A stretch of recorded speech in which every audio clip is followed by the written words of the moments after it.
My next guest is Jason Reagin. He is an MYP coordinator and MS curriculum coach who has been in education for 25 years, 19 of which in IB schools. The majority of his career has been overseas in international schools. And this international experience has sparked his excitement in curriculum implementation and leadership. With a passion for curriculum, it's no surprise that his ultimate goal is to further his experience in curriculum and instructional development within international schools. Since 2008, Jason has also been a trainer of IB educators and has participated in the IB Educator Network sponsored events worldwide. He conducts IB workshops, consults for candidate MYP schools, and serves as a visiting team member and leader for IB school visits. To date, he's participated in over 90 IB-related events in over 15 countries. Welcome to the podcast, Jason. Thank you so much for having me. I'm excited to chat today. Yeah, so that's pretty impressive, all those IB events. Yeah. Yeah, I've been trained in the International Baccalaureate program and taught both IB and MYP, but I did a few conferences and that was it. So, really working with world schools, you're able Right. to participate in a lot of that and visit these candidate schools. So that's really cool. Yeah. Well, tell me about a time when you were in the trenches and managed to call out. Thank you so much again for having me. So as you mentioned, the bulk of my experience has been in international schools, which has its own set of challenges and its Mhm. uniqueness. I would say when I think about crawling out of the trenches in a situation, it actually makes me think about when I was working in public schools in the United States. And I was in a middle school where I had a very, very large classes. I taught tech ed or technology education classes. And so I had everybody, all the students from every kind of language background or every kind of neurodiverse need or gift, I Mhm. guess you could say. And what I was finding was that while students really enjoyed the class, there were times that the writing was quite heavy or the evidence gathering was heavy.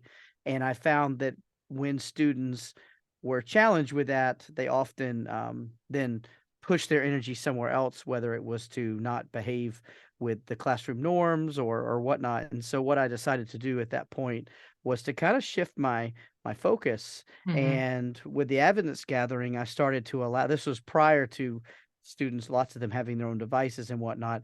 I allowed them to begin to gather evidence in non-traditional ways at the time.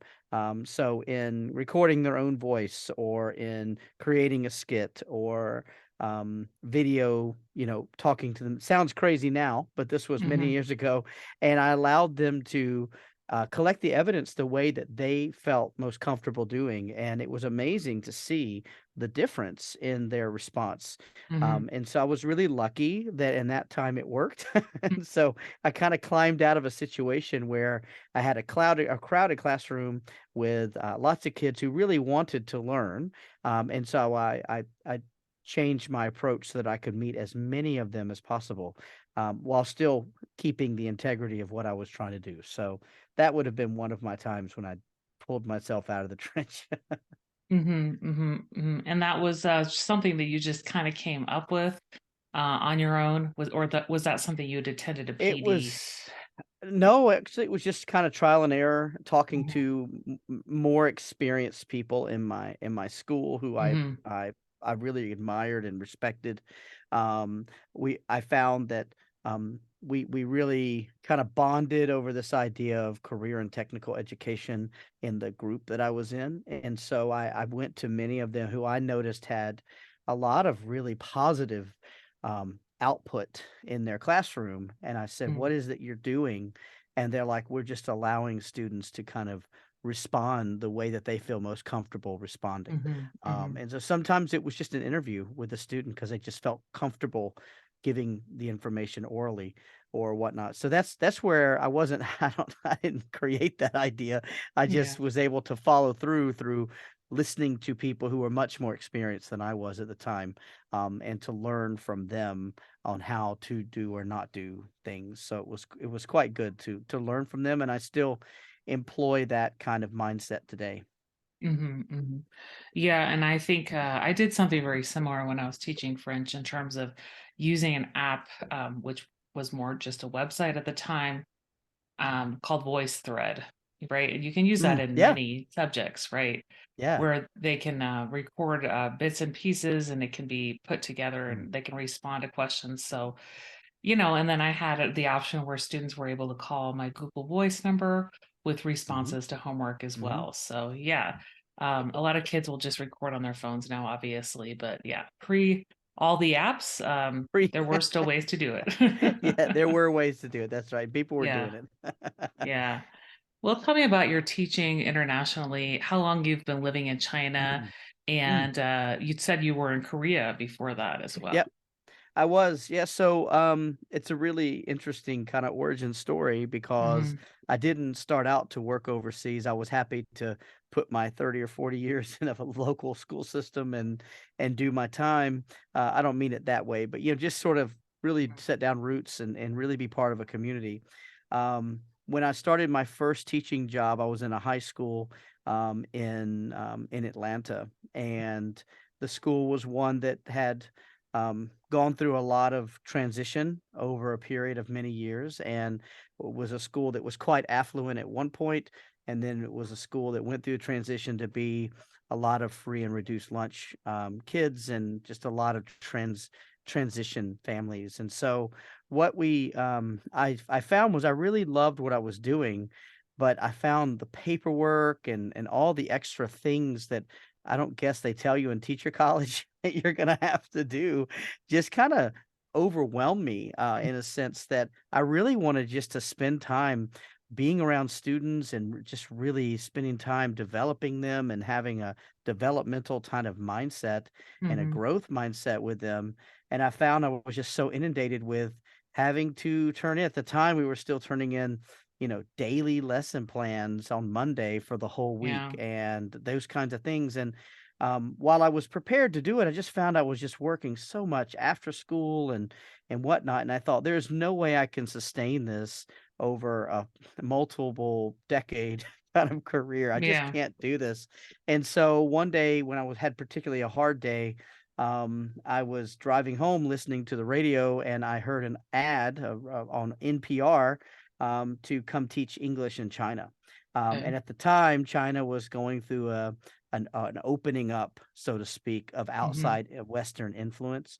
And Mhm. so I called up the company, and they said I was a good candidate to come and spend time for a year working in a Mhm. university with Mhm. students who, at the time in the mid 90s, actually, even before that, um, China just sort of decided that everyone was going to study English, the entire country. And so from kindergarten through university, people were studying English, but the problem was um, they were just studying from books and from audio tapes and things like that, not from native speakers. And Mhm.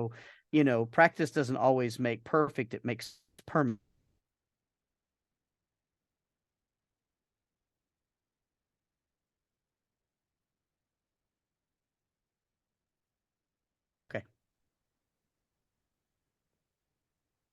And so, practice doesn't always make perfect, it makes permanent. And so, Mhm. what the government decided was to try and bring in educators who were Mhm. native English speakers to work in universities all the way down into kindergartens Okay. to help students hear English from a native perspective and to practice speaking English. And so, I signed up to work in a university and because I had a teaching background and my background was in sort of an engineering, pre-engineering type thing, they put me in a university in Beijing Mhm. that there were a lot of engineering students, international business students, international trade students, things like that. And so I taught upperclassmen in Mhm. this university, and I moved to Beijing in the summer of 1999, where there were Mhm. more bikes than cars, and Mhm. so it was kinda crazy, and things were very different than they are now. So I moved Yeah. here, absolutely loved my year, abroad in China. I, of course, had student loans and whatnot, so I had to return home for a few years to sort of pay those down, and then I had the bug again to go back overseas. And so Mhm. I wasn't aiming to go back to China. I was just aiming to go out of the US, but it just so happens I found another job in China, this time in the northeastern portion of the country. And Mhm.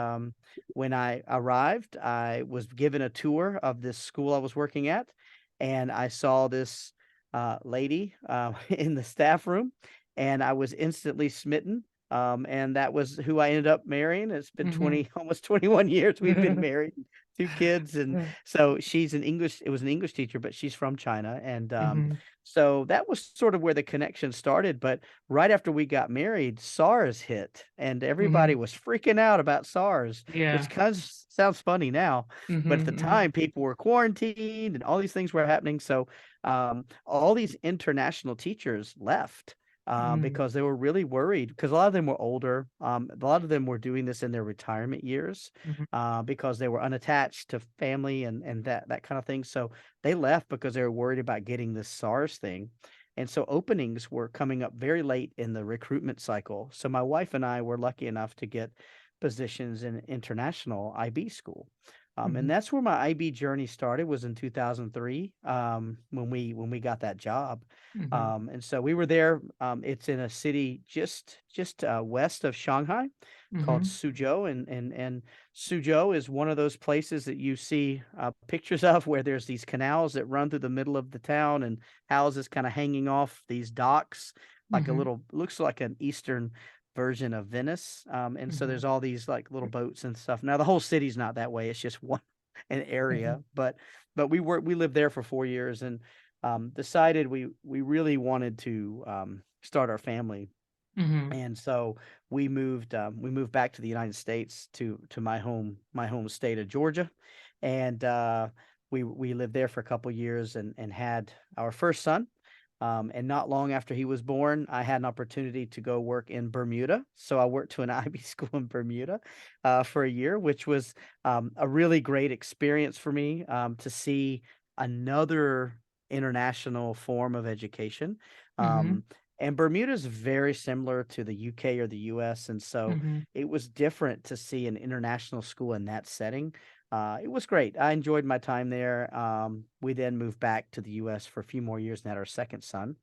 And what was happening was they weren't speaking Chinese to my wife, even though they understood what she was saying to them. And so we felt an immersive experience for them, language wise, would be Mhm. much more beneficial, at least in their younger years. And so Mhm.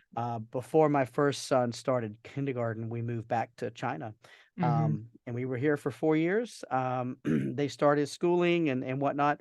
We then moved to Korea, where we lived for Mhm. 5 years. Mhm. All of these were IB schools. Okay. And then um, last August, we moved back to Beijing, Mhm. um, which puts us close to my wife's family.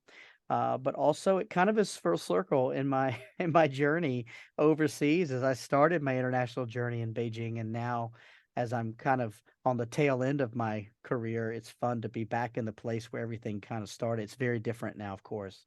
Mhm. Mhm. So bicycles have been replaced with Bentleys and Mercedes and everything else. So it's just kind of fun to see how all the changes have happened. But so I'm currently in a school that's what's called a full continuum IB school. So we Mhm. have children as young as 3, Mhm. all the way up to high school graduates, 12th grade. And all of our school is an IB program throughout. So Mhm. starting in kindergarten, students start with what's called the primary years program, which is a very inquiry based, play based, very similar to Montessori, if people are familiar with that. They use these units of inquiry where everything's kind of transdisciplinary. Mhm. And then when you move into middle school, you get into the area that I'm most comfortable with called the middle years program, which runs from 6th to 10th grade. And then we complete kind of the cycle with the diploma program, which is 11th and 12th grade, which is in the US, most people call that quote unquote the IB, even though that's it's describing a different thing. It's describing the diploma program, but Hmm. it's often called that just because that's the Yeah. program people know, right? So Yeah. yeah, Yeah. so yeah, that's where I'm at. That's my story. Yeah, no, there's a lot of back and forth, and Yeah, I envy kind of the resilience of having, yeah, kind of gone back to the US and then moved to Korea and then just yeah, really getting that experience also for your kids and yeah. the immersive language experience. Mm, And you mm, said where you work now is mostly yeah. embassy students from all Yes. over. Yeah, it's embassy students make up a lot of those students. There's a lot of NGOs in China, in Beijing particularly, and so we have a lot of those kids or people like that run companies. Their kids come to our school. They opened a Universal Studio in Hmm. Beijing a few years ago, and so a lot of the park Hmm. executives or the people who run different things, their kids often come to our school, or there's another school that's more American down Hmm. the road. They go to one of those two schools. So Uh-huh. there's lots and lots of independent international schools in Beijing, but Mm. many of them have different, um, kind of a different slant or a different flavor, Yeah. depending on what you want. So everybody kind of, there's some competition, but everyone kind of has their niche, and that's where they kind of stick to. So, Okay. yeah, yeah. So you are the Mhm, MYP coordinator, and mhm, you told mhm, me that you coach the teachers in project-based learning. mm. And most teachers at your school, um, are they bilingual in Chinese? But they also have many other languages Yeah, spoken on campus. yeah. I'll absolutely. I'll back up and say Yeah. one of the rules, which is actually more common than you would think, Hmm. is that um, international schools with international students in it Hmm. cannot accept Chinese passport holders. Mm. They have Okay. to, there's other schools that are available. There's other private schools that students can go to, which are not closed to international students, but it's not vice versa. So certain Okay. schools have like a charter or a constitution, which does not allow them to take Okay. Chinese students. However, we have a lot of Chinese native students who Hmm. have lived, grew up overseas, and their parents have repatriated, and Okay. there are possibilities there for students to then attend our school, especially if they've been in another school that's not Chinese in Hmm. their early years. They can come to our school. So our school is an English medium school, meaning Hmm. that everyone who teaches in the school speaks English, Hmm. but the number of people who actually English isn't their first language as teachers even is quite large. Hmm. And we have a lot of Chinese staff, either faculty or staff, who work at the school. As far as the expatriates go, many of them either speak Chinese because they've been in China a long time, or they speak something else. So I have colleagues who've lived in Indonesia for a long time, so they speak Indonesian, or who've lived in Japan for a long time, so they speak Japanese. And what's Hmm. interesting is that those then national students from Indonesia or from Japan are kind of naturally drawn to those people who have those links to their Hmm. home country. And so it's really quite heartwarming to see that. I speak enough Chinese to get in trouble. Hmm. And I can, if I'm walking down the hall, I understand roughly what's the context of what's being said. And people appreciate that, that you're trying to make an effort. Um, but we do have a lot of different languages spoken throughout the day. And it's really a comforting place for me, because I just find that when people are operating in their native home language, Hmm. um, they're just really themselves. They're most comfortable, and it just makes the place feel really cozy. Where Hmm. people feel they're not embarrassed or they're not ashamed of the language that's their most comfortable language. They kind of slip into it at break or at lunch or at whatever, and it's embraced in the school. Mhm. We would never. In fact, the people who founded our school, while they're Westerners, they're Mhm. fluent in Chinese. You couldn't hear an accent on many of them. Their Mhm. Chinese is so great. I'm so jealous, but I just don't know if my brain can take it because it's kind of tough. But yeah, so Yeah. that's yeah. But we our first our teaching language is English. Mhm. However, um, we also recognize that learning a language is dynamic and it's fluid, Mhm. and especially for adolescents where Yeah. they're constructing other things, right? And so we understand there's no punitive behavior because someone spoke a certain language. Where I've been in other schools where students will be disciplined for not Mhm. speaking English or whatnot. Mhm. So yeah, it's just a Mhm. really comfortable place because of that. Mhm, mhm. Yeah, yeah, and it must be really interesting to hear all the languages spoken on campus Mm, and mm, just hear about people's backgrounds and mhm. stories. So, you told me that so you have a podcast. It's on Teach Yeah, Better Podcast Network yeah. called Design Cast, and Mhm. um, but you've also been on the Chinese podcast service as well. Yeah, So tell me a little bit about getting started with your podcast, sure. and then kind of what your, I would say, motive theme of the podcast is. Okay. Thank you. So before I was a teacher, and went into education, my bachelor's degree was actually in television radio. And so Hmm. I did some college, working on in the radio station, and then I worked in a television station. Um, and so the idea of spoken language and, Hmm. radio play and whatnot has always been a part of who I am. Hmm. And so when I lived in China, when I was a young man, single, I mentioned they're always looking for native speakers. And so my wife my friend at the time that turned into my wife, helped me get onto the local radio station in China. And so what they did was they had this hour-long show where the taxi drivers tuned in to learn English sayings so that when Okay. people got in the car, they could greet them with little funny idioms or whatever. And so I had a co-host with me who had studied in Cyprus, which I thought was kind of crazy. He'd studied in Cyprus, but he was a Chinese guy who spoke excellent English. And so he and I bantered back and forth, and Hmm. we just did an hour a week where it was, I forget what it was called, crosstalk or taxi talk or something like that. And we would each week we would have a new idiom, Hmm. and we would or something fun, an analogy or something, and we would just discuss it. Sometimes he came up with stuff, sometimes I did. And so and then what happened was universities called me and asked me to read their oral exams for them so Hmm. they could be on tape, and so I did, and it was freelance work, right? Like I was paid per Hmm. job and things like that. But more importantly, it just gave me a chance to really interact in the local culture. Hmm. And so fast forward to 2017, I've taught podcasting to my students, I've taught voice and different things to my students. And so I felt it was really important for me at my age in teaching to begin to Hmm. give back. I was around my 20th year of teaching, and I really wanted to start giving back to the community that had been so good to me. And so, in many, many cases around the world, IB design teachers are kind of the only teacher of their subject in their school.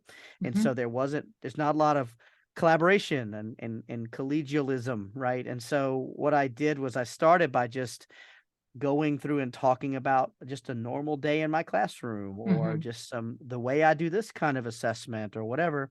And it just kind of kept growing.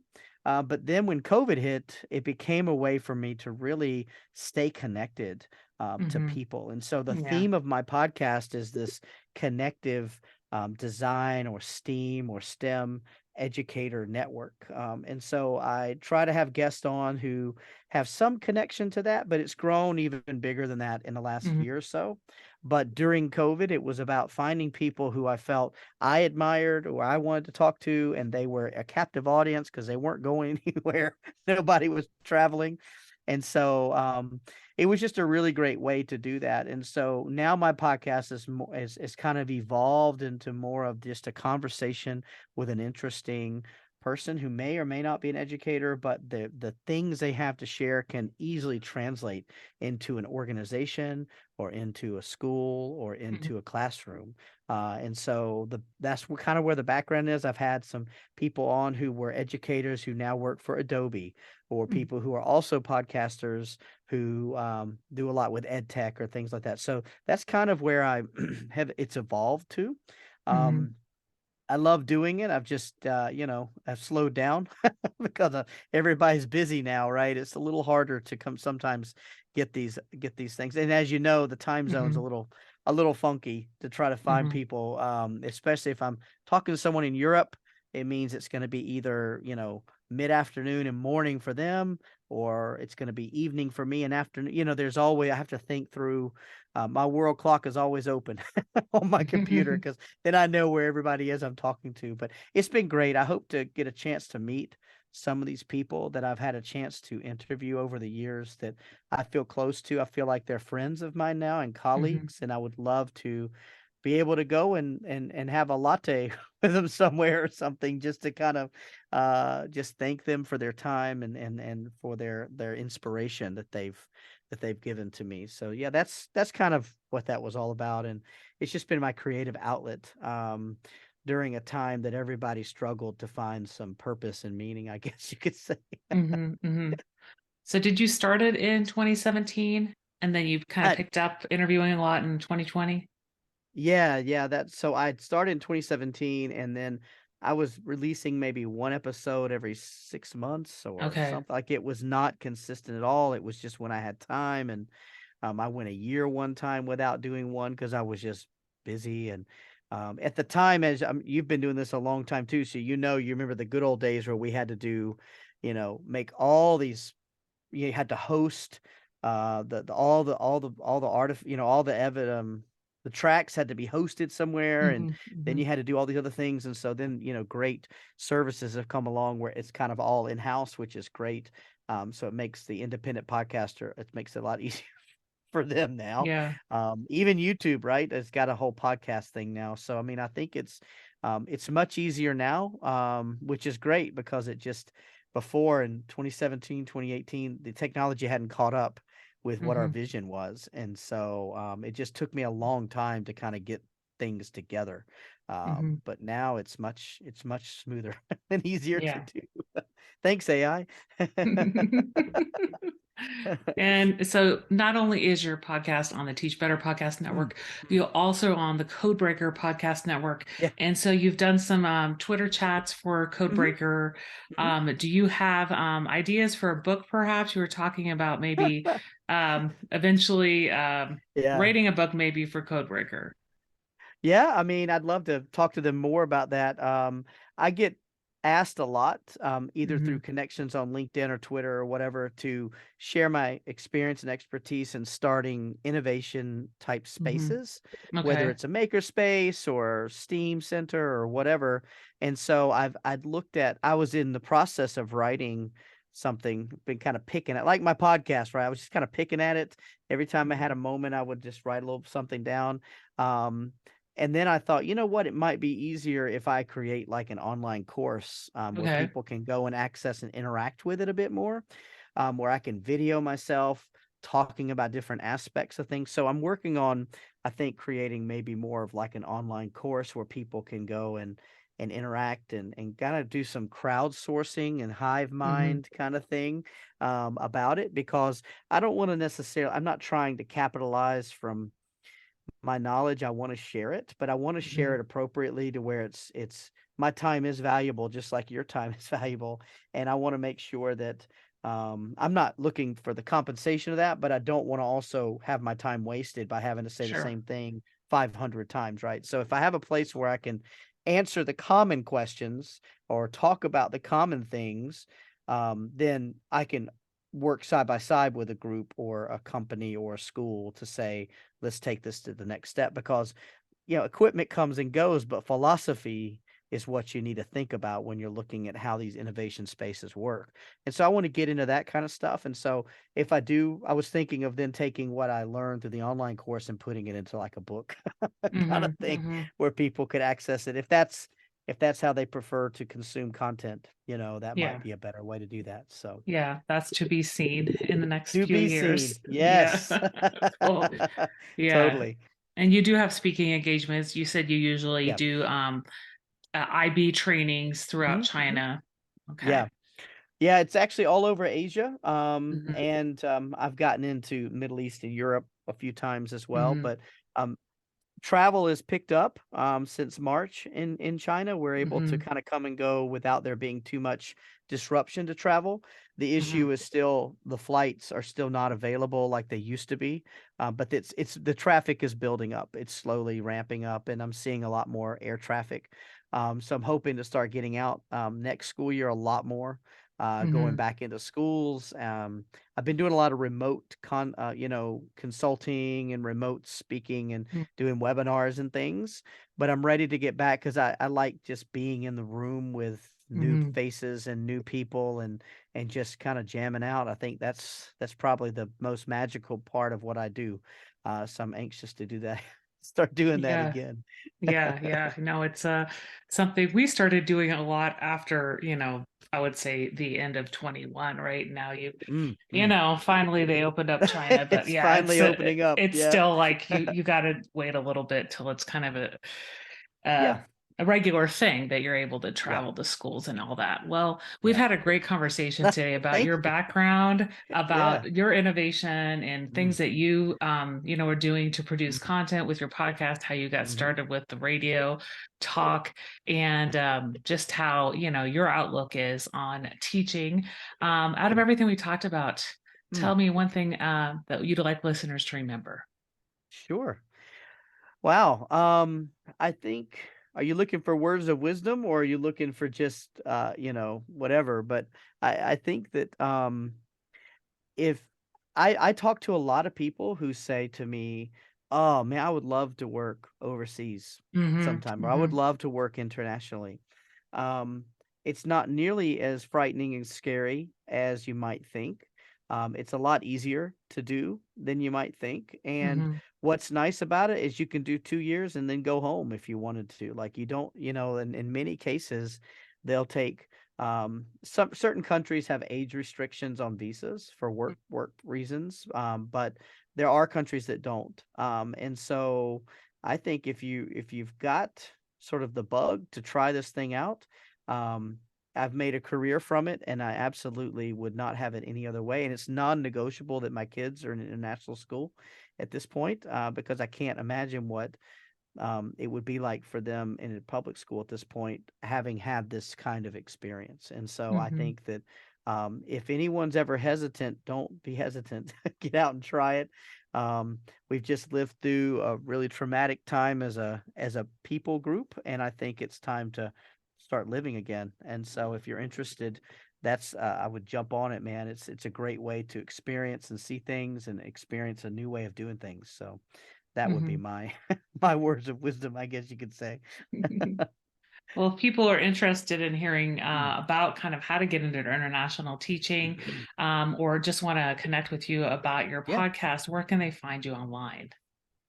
I it's probably best just to kinda hit me up. I have a link tree, but I also use something called Zap Bio, Hmm. ZAAP dot bio, and then Hmm. it's slash, DISKO, disco with a Hmm. K, N, the number 4, and NO, Disco Inferno. And so, Hmm. I'm sure that you could pop that in the show notes in case people didn't get that, but, or just tag me at DesignCast, hashtag DesignCast on Twitter, I'll definitely see it, Hmm. from Great. that, but yeah. Well, it was a pleasure having you on the Out of the Thank Trenches you so podcast much. today.